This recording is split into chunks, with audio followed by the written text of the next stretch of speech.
Yeah, those families are facing an uncertain future, and advocates say they are just the first of dozens of families facing the same circumstance. Families and their supporters gathered at Lincoln Flynn Elementary School in San Francisco's Mission District, saying that unless there's a last-minute miracle, they will be kicked out of their emergency housing as of Monday night. Maria Flores is a single mother from Peru, raising her 8-year-old son. She said she's a victim of the city's policy that moves families out of emergency housing after 3 months. We are being evicted today at 5 p.m. from St. Joseph. I am here with several parents who are also facing eviction. The families and their supporters, including educators in the city, say the city's policy is endangering dozens of families facing the same fate. It's a situation educators say they face regularly. Every single teacher has on average about 2 students that are unhoused or living in shelters, cars, or overcrowded one-room conditions where they're sharing lots of a small space with lots of people.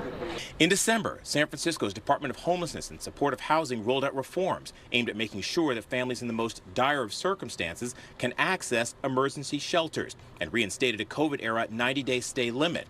But the HSS also said it's committed to making sure that those in emergency housing transition to more stable housing, and said the agency can also extend the stays in emergency housing for 90 more days and even beyond in some circumstances. Quote, the Department of Homelessness and Supportive Housing remains committed to providing temporary shelter while promoting long-term housing solutions for families in need.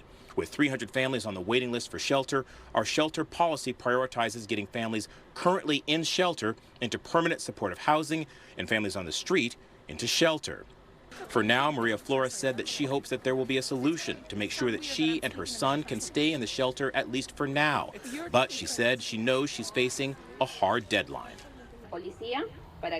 We are also being told that if we do not leave, the police will be called, and it's very scary not knowing where we're going to go.